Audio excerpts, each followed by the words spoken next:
If not, we will. Okay, welcome everyone to We Are Endurance webinar series 2024. Today, our guest speaker is our teammate, Tito. And Tito is an expert in strength and in lots of other martial arts and lots of other things that he's going to get us into this spring and summer. But without further ado, I'm going to turn the mic over to Tito to talk about strength and conditioning for triathletes.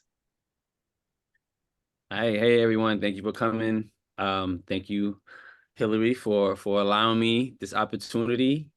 It's a blessing because I believe a lot in strength and conditioning. Whether you are training for a triathlon, Ironman, marathon, or just training to be healthier, be stronger on your regular day-to-day. You don't have anything on your calendar.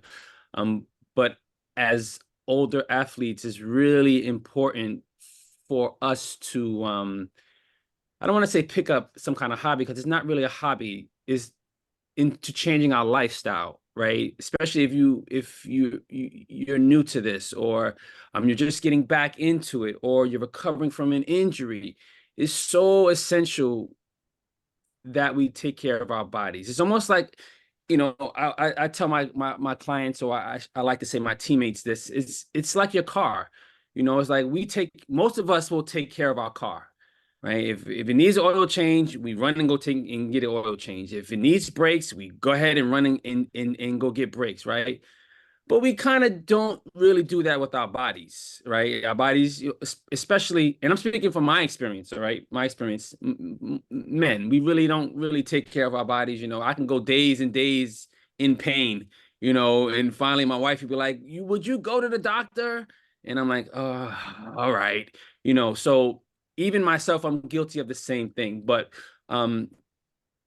this is the body that we have been given. I'm very spiritual, so I believe that after we use this body, we will transcend somewhere else. But in the meantime, while we're in this body, we should take care of it, right? Just like we take care of our car, or our home, or for women, the nails in their hair, or even men, the nails in their hair. So it's very important to me. So why strength and conditioning, right? So people think, oh, I'm just going to be running, swimming, and biking, right? But your body needs to support all of these movements that you're going to be doing, right? Especially the running and the cycling, which is really taxing, especially running on the body. So we have to consistently strengthen not only the endurance part of it, but the plyometrics part of it, along with the functional part of it. When I mean functional, I mean how your foot actually is going to strike the ground in the kinetic chain. What happens when your foot hits the ground?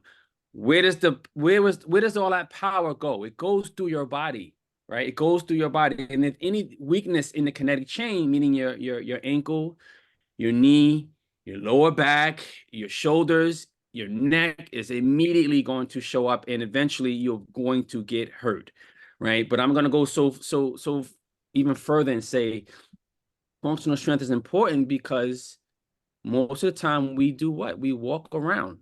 We don't hop like bunnies. Even bunnies walk. We go right, left, right, left, right, left. And if I don't know if you remember my Tai Chi seminar, I just said the same thing. Is a correlation. It lines up together.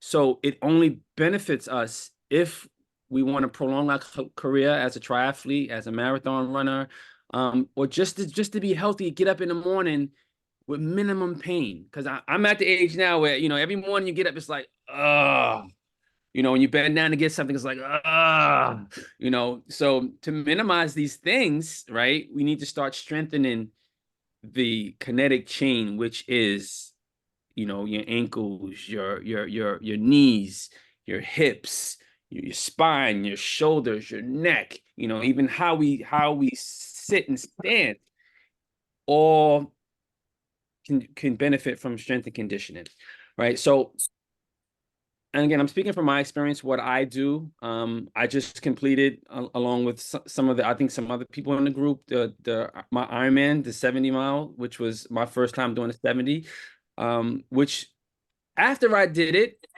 well, while I was doing that, I felt, oh, it wasn't really that bad.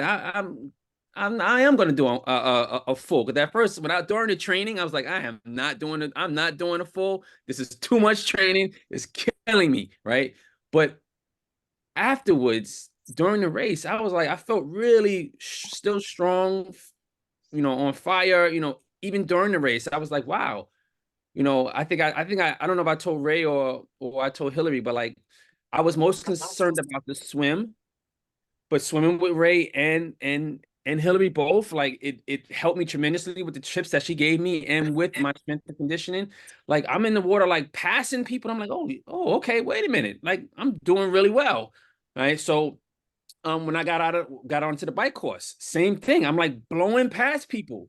Like, and I thought I would just make it.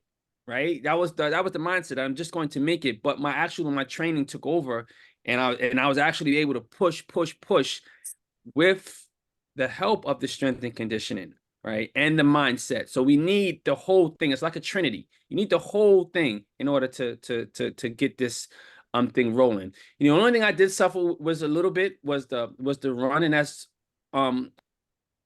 I don't know what that was about. I don't know if it was just too much at that point. I don't know, but I still got through it with a decent time, right? So the next time I'm going to focus more on running than anything else. But I'm saying all this to say that what I'm telling you, I live by. So it's my Bible. You know, I'm not telling you something that I do not do. The things that I post, I'm actually doing those things. Right. So I break my strength and conditioning into like four groups, right? And you guys have probably heard of these things. If not, you know, welcome to Tito Gunner. So calisthenics is first, right? Calisthenics combines your own muscle weight, your own mass, along with cardio. So it's really good because you're getting a 2-for-1 idea, right? So you have your push-ups, you have your mountain climbers, you have pull-ups, you have all these things that's going to deal with your own body weight. So we have to be able to master our own body weight before we can run and add extra force to our bodies when we can't even deal with our own weight, right? You got people that walk up the stairs, and if you ever watch somebody walk up the stairs, or even do a test yourself, walk up the stairs, and I guarantee you, more than likely, you will be leaning over as you're walking over because your legs, your glutes, they don't want to do all of that work.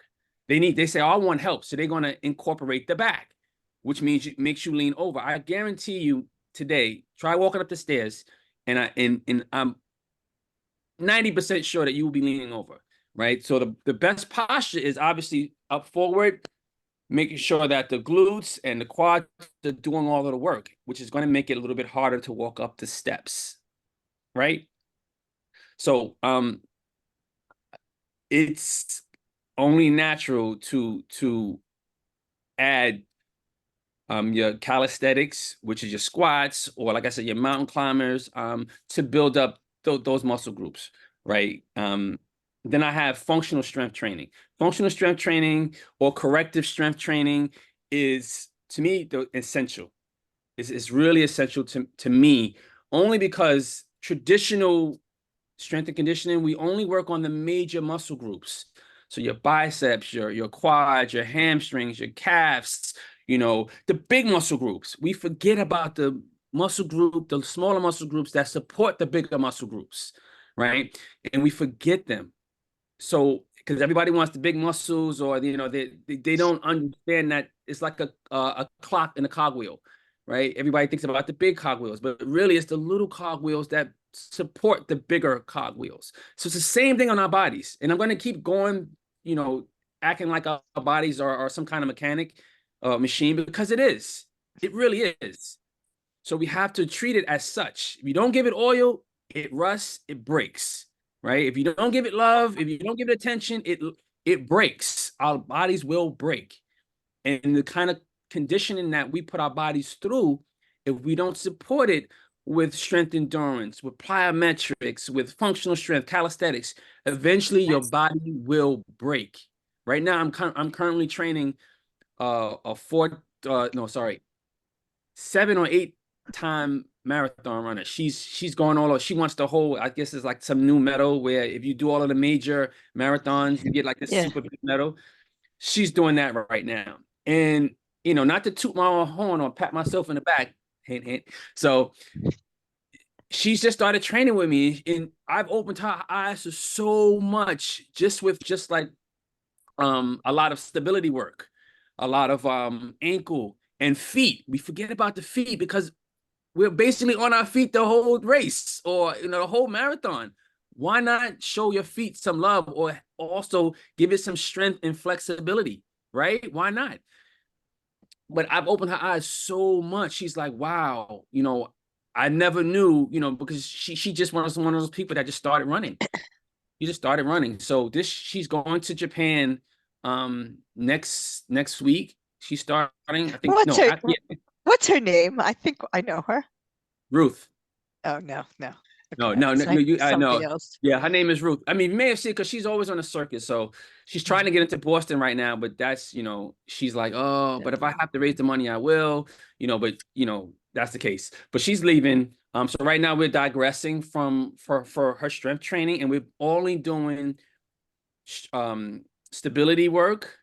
I'm doing a lot of stretches, and corrective exercises, which meaning I'm doing a lot of hip flexing, a lot of opening up the hips, a lot of dorsiflexion and plantar flexion of the foot, working with the lower back, because these are the things that's going to fail, when we're running. That's what's going to happen. You eventually get the crook in your back, or you get the tightness, in your knee, or you get that little ping in your knee. So if you start correcting those things, it's less likely they will happen. And again, it will prolong your career or whatever you wanted to do. I joke around, but with my clients or my teammates, I said, I don't want you to get, 70, step off a curve and break your hip. Because that's what happens today. Because a lot of people they stop strength training, or they stop moving, they stop, mobility exercises, which is very important. I don't care if it's yoga, I don't care if it's Pilates. We as athletes or weekend warriors, if you want to call it, however you want to say it, you should constantly be doing strength and conditioning. Now, the issue is with strength and conditioning is time, right? Because we're thinking, oh, I got to make sure I got to put these miles in, or I got to put these laps in. And if you're like me, you have children, you have a wife or a spouse or a significant other, so it's like trying to fit in these times along with eating and sleeping, which is too essential. Like if you're not eating and sleeping, you might as well just make it, don't even do it, because it's a recipe for disaster. This is another thing I helped Miss Ruth with. She wasn't eating and sleeping enough. It's like you are doing your body a disservice, right? You're doing all this work, you're putting all these miles in, you're doing all the strength training, all that is correct, but you're not getting the right sleep. Most of your leaps and bounds happen when you're resting. It doesn't happen when you're actually training. It happens when you're asleep or when you're resting in a resting state. So rest is important for strength and conditioning. It's important for triathletes. It's important for marathon runners, right? And obviously eating is also a biggie. As when I was training for, and don't laugh at me, when I started training for the Ironman, the 70, I wanted to drop weight, because I wanted to be a lighter weight. So I said, oh, I'm doing intermittent fasting, during the beginning of my training sessions. And if you're like me, my training sessions, I was training like 2 or 3 times a day. And I realized I'm doing my body a disservice. I'm not giving it enough because I was doing intermittent fasting, and I wasn't eating until like midday, which is, I should know better, but I quickly changed. I quickly changed that quickly. I have a question. Yes. So what about, doing a lot of single leg and single arm type of exercises. Yes. Where does that fall into those? You just told us about two different categories, and what would you suggest that for a runner and a triathlete?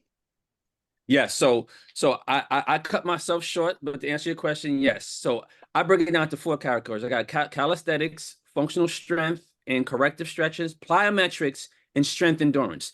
Those are the four things when I'm training, I focus on. I don't focus on making my muscles bigger, hypertrophic. I'll never say the word. But it's I worry about strength endurance because I'm going to be constantly running or constantly swimming. So I need to constantly be able to lift a certain weight a certain amount of times, right? So, and the segue into your question is yes, I specifically train single leg, single arm movement, specifically.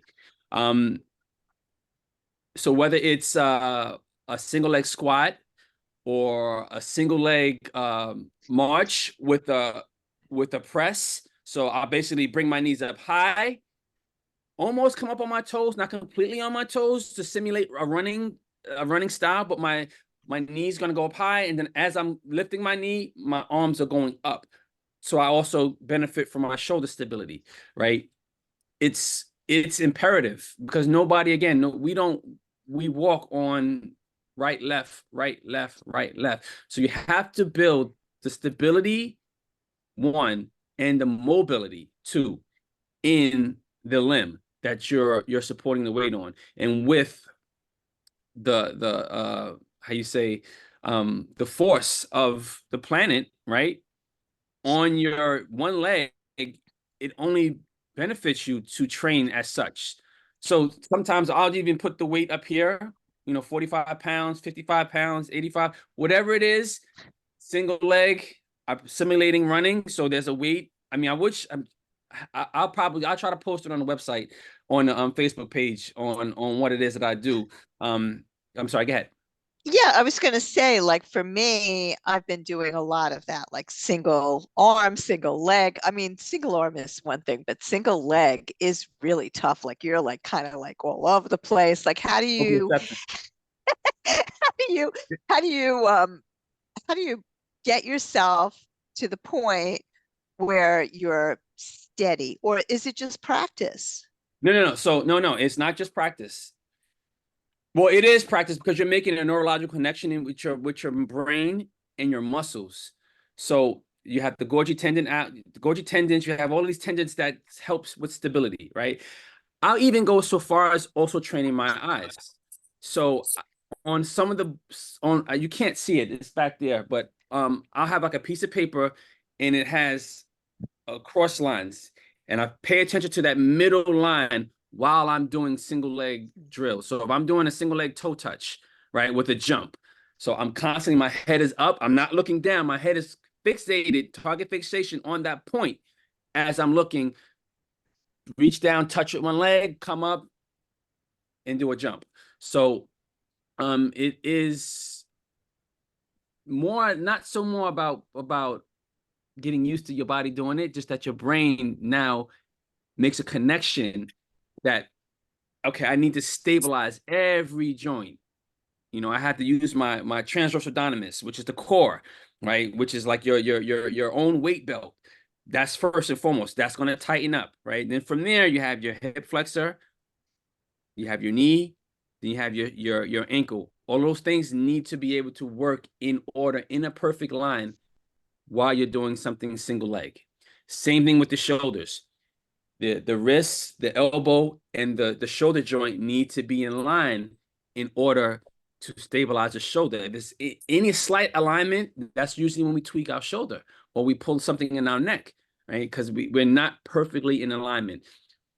So to digress, when you are doing single leg exercises or single arm exercises, don't worry about so much the speed of it, right? Those exercises should be at first done very slowly, so that the brain can compensate to the muscles, compensate to exactly what it wants it to do. Once the body figures out, okay, this is what you want me to do, then you add speed. Now you're talking plyometrics. So now we doing a single leg box jump, back down to a regular jump, right? So that's going to create stability and power. So we make the connection. Okay, single leg, I jump up with one leg. So I also train a lot of volleyball girls right now. I have like maybe 15 girls that come to my house on Wednesday and Saturday in any given time. And we do a lot of those things, a lot of plyometrics. But I even though they're young, we still go through it very slowly. Because a lot of, to be honest, athleticism, if you're not talented, like you have to teach your body athleticism. It's so hard to get somebody to say, okay, take your right hand and reach your left foot. Or when you're running, make sure you run, your left hand goes up and your right knee goes up. Some people are like, they're like both legs, both knees, both, like, no. It has to be, cross lateral. You have to, use your athleticism, or, take your right hand, reach down and touch your left leg. It's a common thing that we lack, because as a kid it gets a little bit easier, but the older we get, we kind of forget, because we're not out in the street playing, double dutch or tag. We got bigger fish to fry. We worried about paying a mortgage and sending kids to college. So we don't get to do all those things. But the kinetic chain is really big, and that's basically what you're talking about as far as single leg or single arm or single digit drills. We should definitely incorporate that into our training session. And this is what I call functional strength training, right? Even if it's just like a single arm press, right? Whether it's inside or outside, right? You want to be able to operate on one shoulder or one arm. Do you have any recommendations? I mean, so many of us, we're swimming a lot and we're getting that, that pain within our shoulder. Like what would be the best strengthening for that? So bands. Okay. So one of the exercises that I'll do, I'll just take the band. I go open, all the way up. So I got a full range of motion as far as I can go. Then I might do a hold, come down, still with a concentric contraction, and go back up, right? So that's good. You have, all of your PT things. So, like where you hold the band and you come out, like all of those things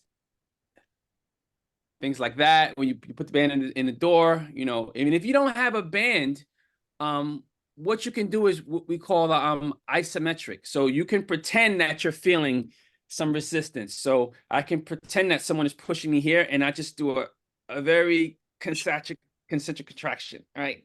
And come back in. So you can still get the same benefit if you don't have the bands, or you don't have time, or something you want to start right then and now. Planks, whether it's a high plank or a low plank, it's really good. You just have to make sure, again, that the kinetic chain is right. A lot of people, I see them do planks, they're even leaning too far forward, backwards, or they're leaning too far forward, right? You want to have a 90-degree angle, right? Whether it's from your shoulder to your elbow and your elbow to your wrist, right? Or if you're doing a high plank, you want to make sure you have a straight line in regards to your arm, this being the floor, and I'm doing my plank. I don't want to be here doing my plank, because now you're adding an extra component, right? Or extra weight, or I don't want to be back here doing it. So we have to pay attention to our bodies, and that's why, again, it's benefits you to have some kind of strength and conditioning coach, someone that at least can tell you what you're doing wrong, or somebody that spots you. So you have a training partner, someone that says, no, lean forward, because we can't really see unless you're in a gym with mirrors. A lot of people think the mirrors is so I can look at myself in the mirror and be like, oh, how pretty am I, or how big am I? No, it's to make sure that you're doing a freaking exercise right. That's what the mirrors are for. Yeah. So it benefits you if you are going to train and get either a training partner, like I said, or you get a coach, or again, you wherever your place is, you get you fill it with mirrors, so you can actually see yourself, and you can or video, even video. You can video yourself and say, okay, next time I do this, I make sure that my glutes are tucked in, my hip flexors are activated, my back is straight, my neck is tight, because that's how we hurt ourselves. So one of my big things with my teammates is to give them the knowledge. So yes, I would love for you to pay me forever, but that's not my thing. My thing is to educate you so that if you ever feel you do want to go to the gym on your own, or you I don't know, money got tight and you can't afford, whatever the case, you'll have the knowledge to go into a gym or go do your own workout and still get the same amount of benefit or bang for your buck as if I was there.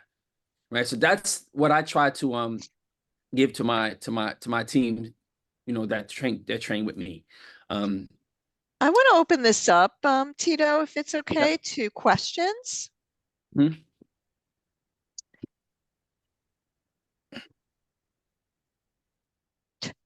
Hey, Tito. Hey, I had a question.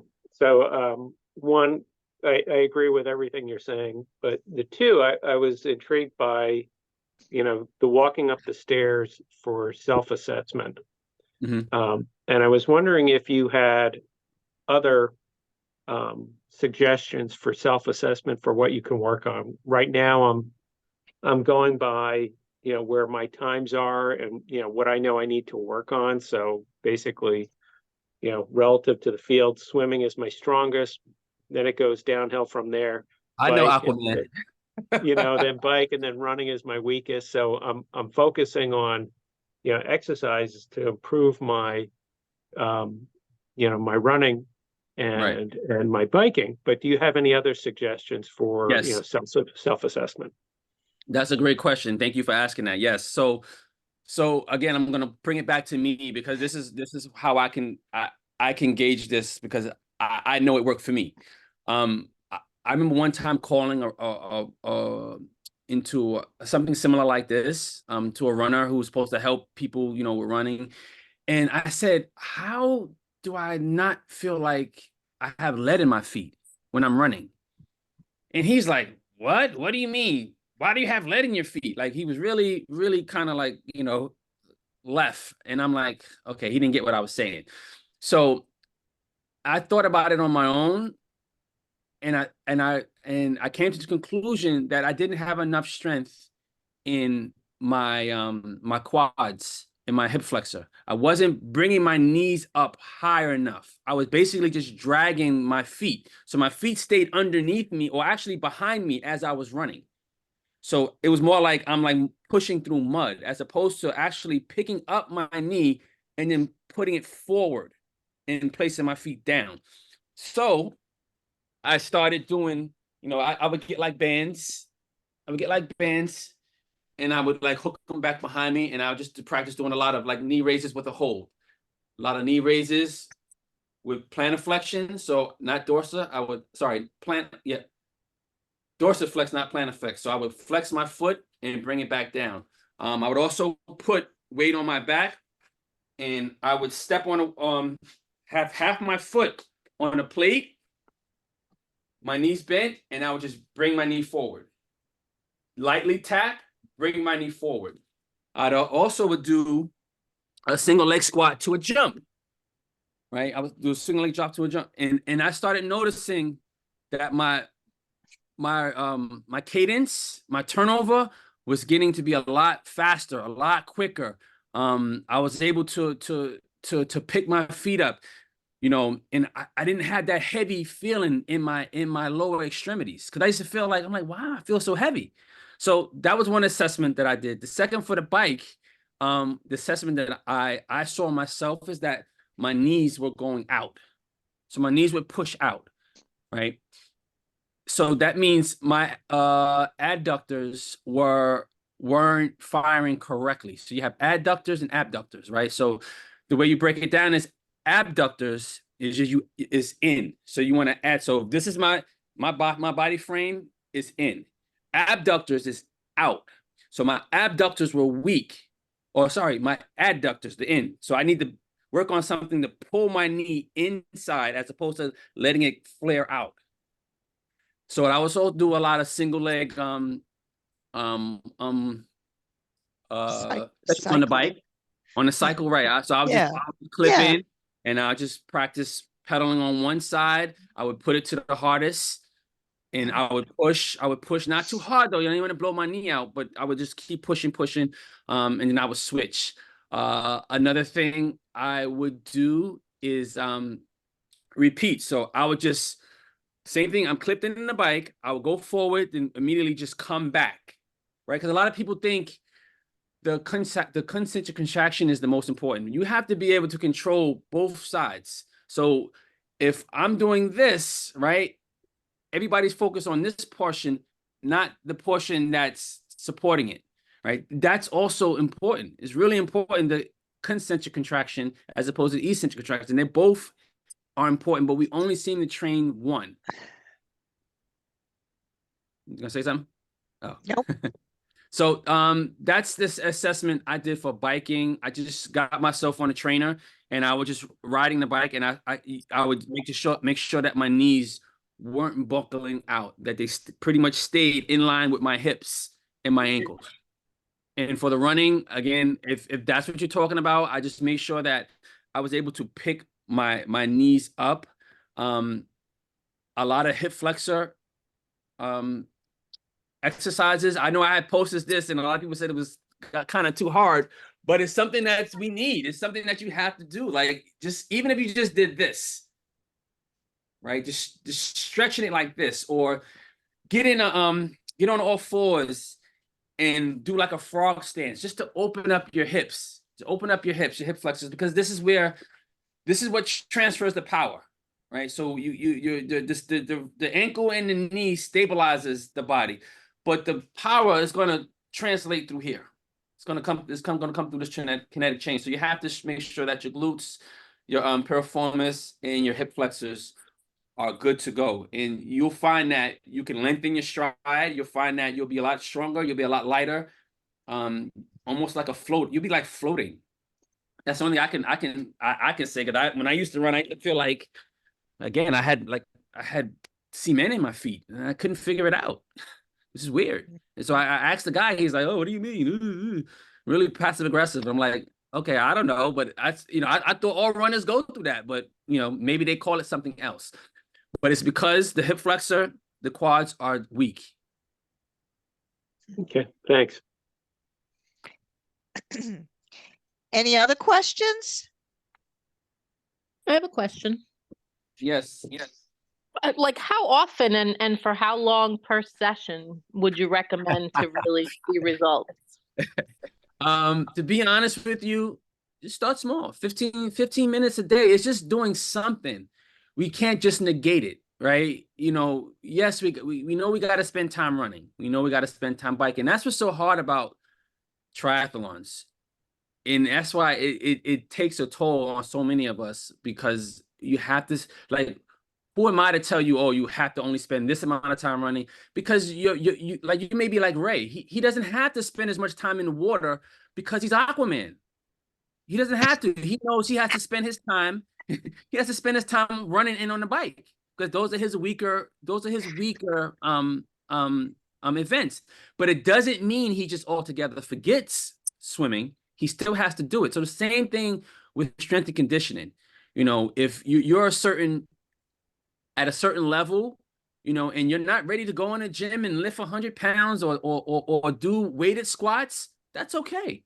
Just do single leg squats, or just do single leg raises, 15 minutes a day, meaning not just that, but, you got your planks, you have your single leg squats, you have squats, you have good mornings because you want to strengthen our back. If you're having knee issues, you can get some bands and try to work those knee issues out. There's so much stuff out there that you can do. It's amazing. And a lot of people get it misconstrued that you have to spend hours in the gym. I spend hours in the gym because I feel like spending hours in the gym. 15 minutes a day is more than enough if you just want to add some strength or add something different to your workout already. Whether you walk and running, you do that. I keep saying I'm gonna join you guys when you walk, run. Just I'm too lazy. But we have to build up these motor functions, the nervous system, the sensory system, the integrative system. All of these things will help us to prolong our career in triathlete, will help us to walk longer, to be on our own longer as we get older in age. I mean, I can talk on and on, right? So you can stop me anytime, but even down to sensory with your eyes, like how your eyes interact with your hands. So a lot of times I'll do this exercise where I'll do a farmer carry. See that white thing on the board? That's what I'm talking about. And that thing, it has like a cross hatch, and in the middle, I focus on that thing in the middle, right? So I'll do a farmer's carry with a kettlebell. Then I have straps, and I pull the straps back with one arm, and I just bounce while I'm looking at this target in the middle. You'd be surprised how much your body will benefit, because now you're activating so many different functions. You got sensory, you got motor, you got nervous system, you got so many things that you're activating right now. It's mind-blowing, because the body is not, it's simple, but it's very complex, right? The interacting, the external part is very simple. You have a face, you have a nose, you have lips, but what goes on underneath is like a microcosmic explosion. And we need to, if you want to be healthier and change this lifestyle, whether it's 15 minutes a day or it's a full workout, you should try to add it somewhere, whether it's 1 day, 2 days. I would normally did 2. So when I was training for Ironman, I basically worked out 7 days a week. I had to get my swims in because that was at the time I thought was my weakest. But thanks to Miss Hillary and Mr. Ray here, they let me tag along with them. Way behind them. I was way behind them. I got a lot better. And with what I was doing, it really benefited me. And I had to do my biking, then I had to do obviously my running. So during the day, I would do a lot of my strength and conditioning, or even some days I would just stretch. That's a big part of it as well. Just to stretch those muscles. Again, to stretch those hip flexors, just open up your hips, right? Your back, your neck region. How many people train their neck? Actually, if you're in a bike position for this long, right? Yeah. You don't think your neck needs to be strengthened? It does. Yeah, absolutely. Your traps. Let me ask you something. So Janet's question was, how often should you train? And you said every day, 15 minutes, right? Not every day. It don't have to be every day, but could it be 2 days a week for like 30 minutes? It could be 1 day a week.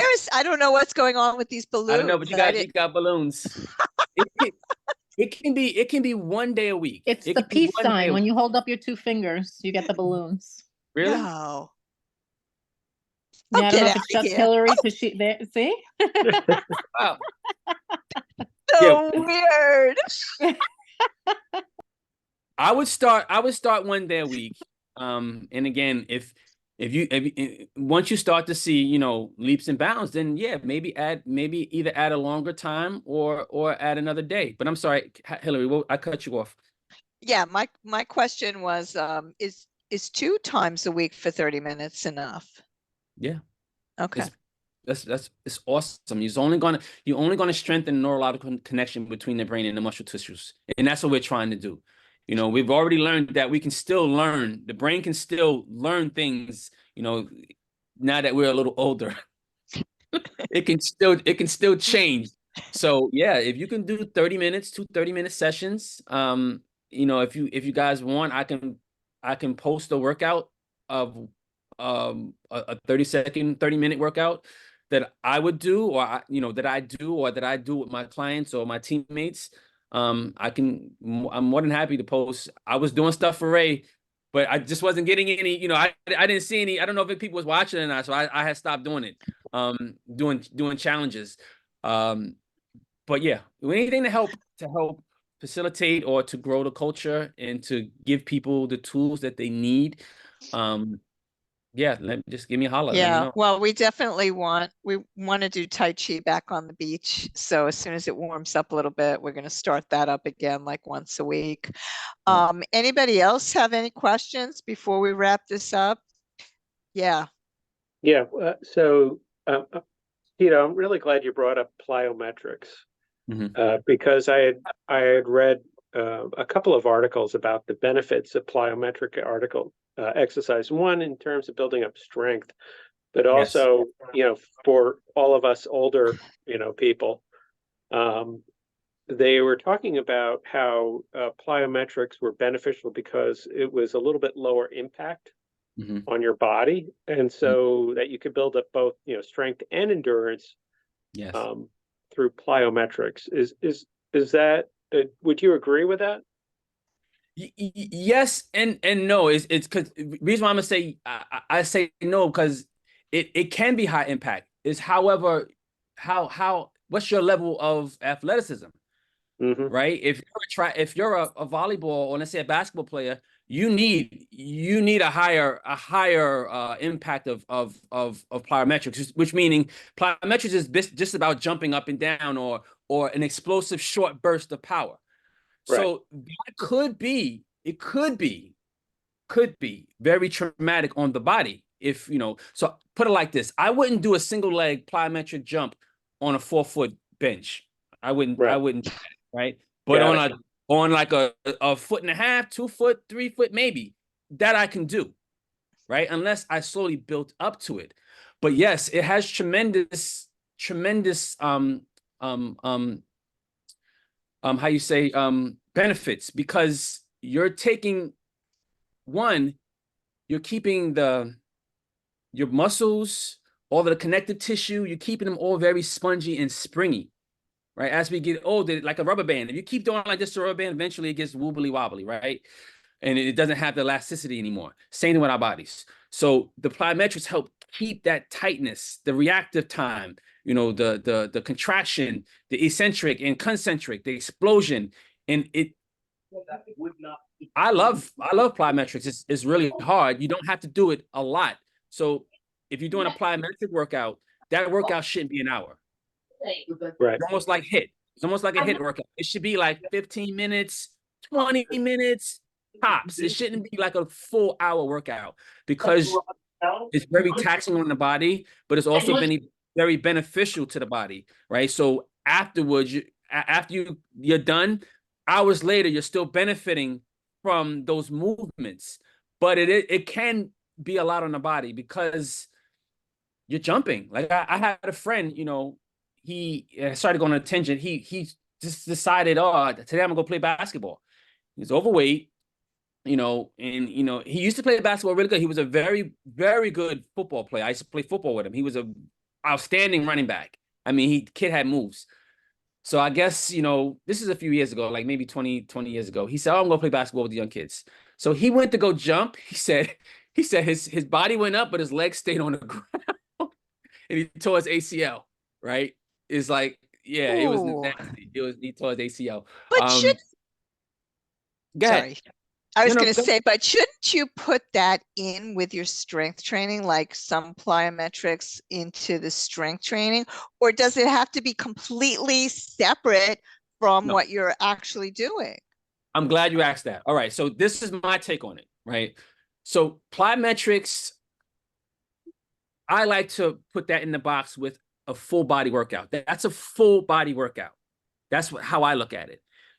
Whenever you're going to do a full body workout, that should be done in the beginning of your session, right? It should be done in the beginning of your session. So if I'm going to do plyometrics, I'm going to do them in the beginning, not in the middle, not in the end, right? So if I am going to spend 15 minutes, that 15 minutes is going to be done in the beginning.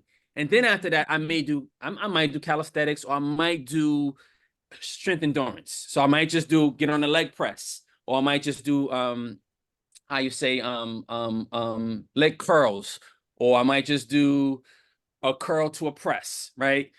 It's still going to be a very minimum day. It's not going to be a heavy day for lifting, even though I don't lift heavy, period. I focus on strength endurance. So my thing is I like to lift between 75 to 85% of my 1 rep max, which is basically run rep max. If you don't know, just means how many times you can lift a weight one time. So if that 1 rep max is 200 pounds, whatever is 75% of that, that's what I'll be doing for the day. And I would do that between 15 to 25 reps, right? And I'll do like 3 or 4 sets, depends on what that day is, what I got afterwards. And it is good to, if you're going to, how you say, run, I would normally run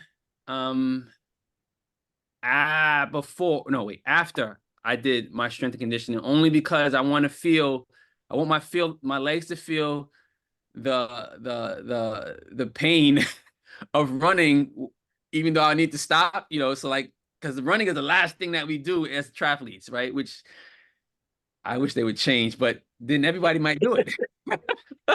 Since it's so hard, everybody might do it. So I normally would do my strength training, my squats, everything, and then I would run last, right? Because that's going to give me that heaviness, that dog mentality. Like, I got to get through this, right? Because be honest too, it's a lot of it is physical, but a lot of it is mental too. Now, there's a fine line as opposed to insanity. Like, okay, now I'm doing too much, I'm going to get hurt, as to, let me push myself. And that's up to each individual to figure that line out, right? To know that line, to know, like, oh, no, that's just a little pain. I can work through that. Because sometimes I might get a pain while I'm running, and then, another mile is gone, right? And then when I go home, I make sure I'll address that issue and try to strengthen that issue around it. Whether it's my knee, my back, because I also have 3 herniated discs in my back.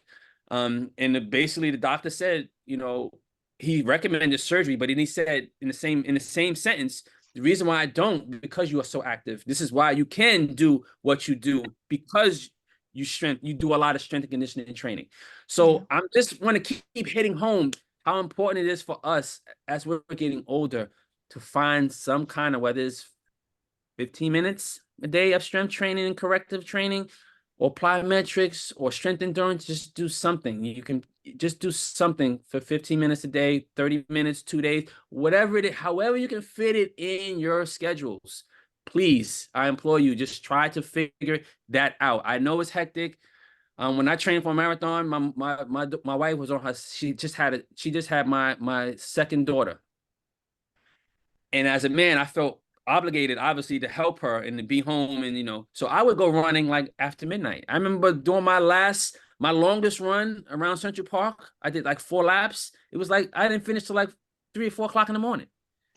But that is the mentality that we have as athletes, as triathletes. We understand that, okay, it is going to be a sacrifice, because it is something that I want to do, and that's most important. As long as you want to do it, you will figure out a way to make time for it, because we make time for the things we want to make time for, right? We can't never say, oh, I don't have time. When you really want to do it, you'll make time for it. You'll figure out whether you have to get up early, 2 hours early before you go to work, or you have to stay up 2 hours later. But then in the same breath, then you have to worry about sleep and eating. And then that's just, I don't want to go down that rabbit hole, but you get what I'm saying. Thank you so much, Tito. And I just want to say that, first of all, this was great. Secondly, what you said about having pain and kind of pushing through it when you knew that we're having Ryan Whited and Matt Fitzgerald on an upcoming session where they wrote a book just about pain and performance and working through, we get those knee pains, like we all have arthritis, right? Like we get all these different pains, but yet they're going to teach us how to work through that pain using strength and conditioning. So anyway, everybody, thank you very much for being here. Thank you very much, Tito. That was awesome. And we're definitely going to have you back because you are so amazing and knowledgeable, and we appreciate that. So thank you. All right. Have a great day, everybody. Thank you.